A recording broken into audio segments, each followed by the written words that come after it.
we had on this. She actually spoke in front of Commissioner King, complaining about InBloom, the data mining portion, which I'm not even going to tell you about InBloom because we have actually had, Doug will tell you about that. But she sat in front of InBloom. Now this is ironic.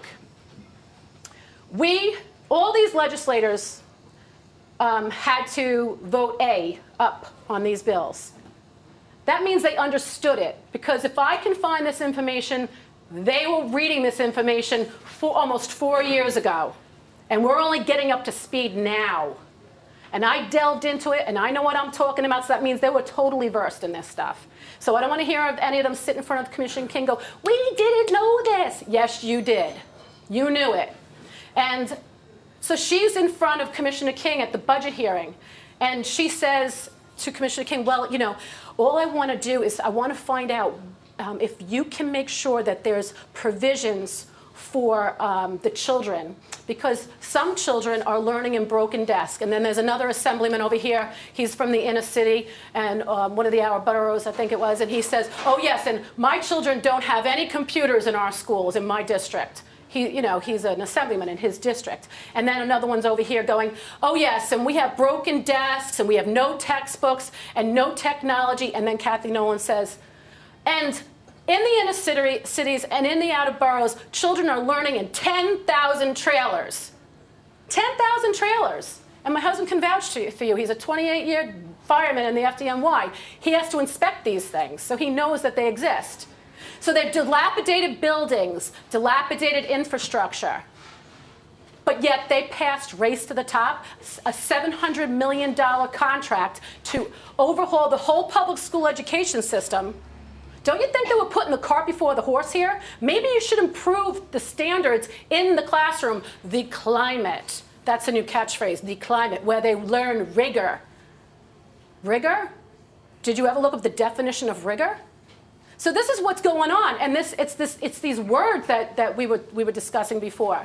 It's these words that they apply as though we're all going to believe it, and then people parrot it. And you hear it on the news, they parrot it. The standards are so high. The standards are so high, the standards were voted upon without even being written. And by the way, they say, oh, it's not curriculum. It's just standards. No, it's curriculum.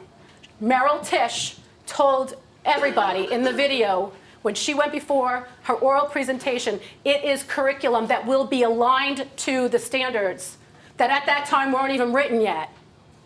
So this is sort of like building the plane as they're flying it, people like to say, and it's true. It's undeniable. I don't know what else I can say. I think after this, there's question and answers, because I could go on and on. Okay?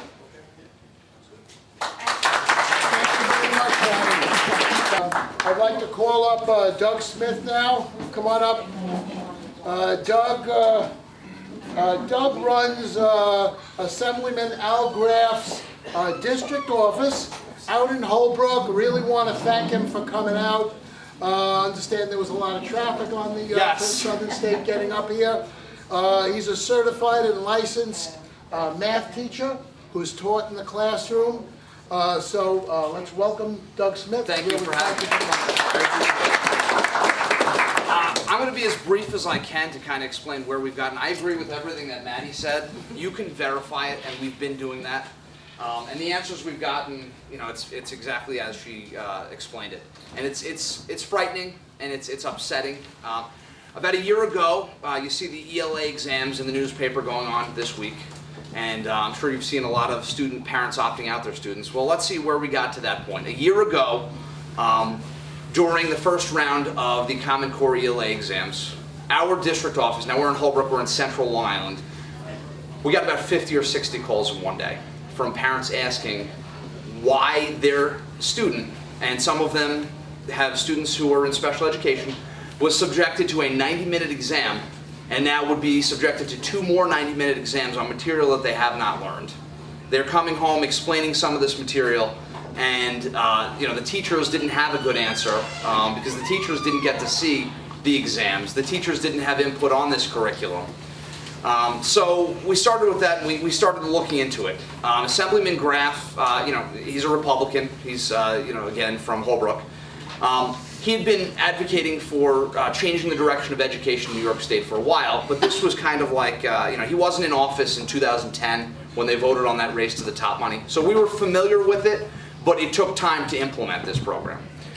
So we took a look at the standards, we took a look at all the documents, and we did our homework before we did anything with that. Parents and school officials were calling for us to put in a bill to withdraw New York State from Common Core and from Race to the Top. So, at the end of session last year, to start a conversation, because no one was, would you agree, no one was talking about this issue a year ago?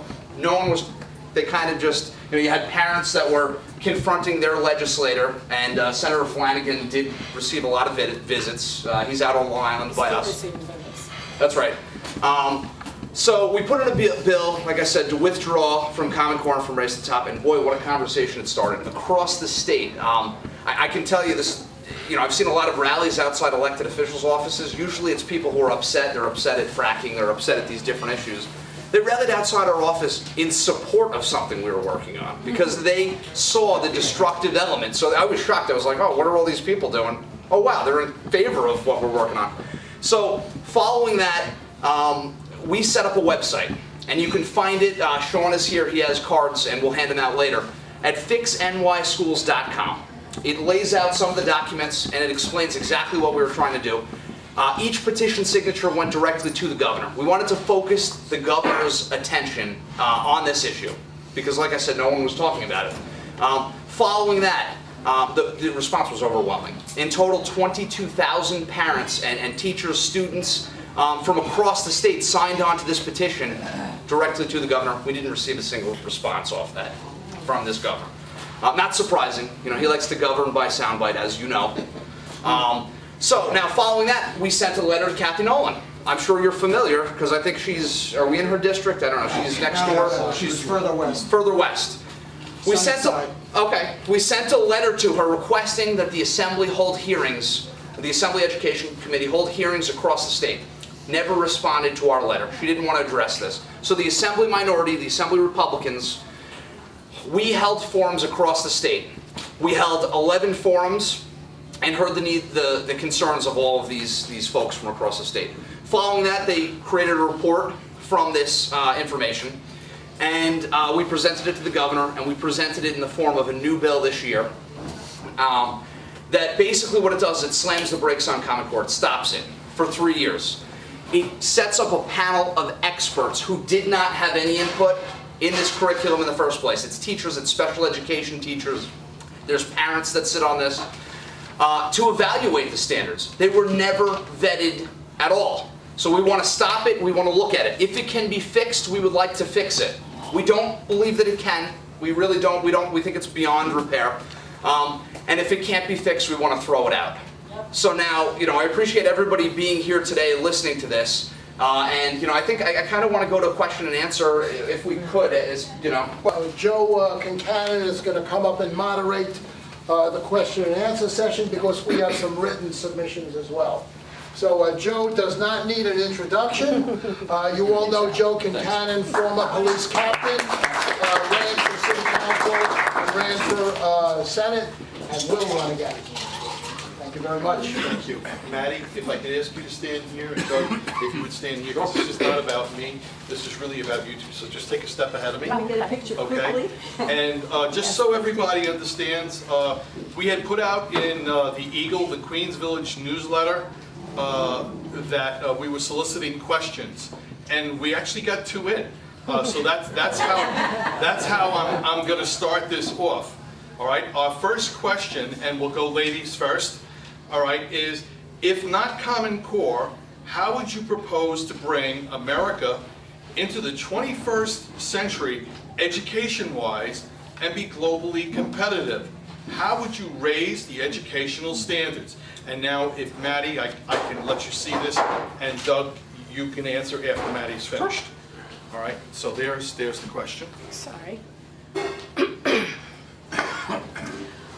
Well, I think I made it plain before that our education system is not broken. We have some of the best educators in New York State, probably across all the states. So we should be really a lead state in education. I don't even personally know why we forfeited what we had, which was which was doing so well, in order to give over to the federal government and the reformers and the corporate juggernauts, our education system, to see what they might be having, to see if it works. Why would you want to do that? Why would you want to try something that's never been vetted, never been tested? I told you, it's like building a plane while you're flying it. So if I was to say, going forward, you go back to what you had before. And you know what you need to do? You need to stop focusing on, or even don't ask school districts that are doing a fantastic job to trade what they were doing before, their Cadillac public school education system, for a Dodge Dart that may or may not have a transmission. That's what I have to say. Okay, and don't get it. No, I'm good. You're good? Okay.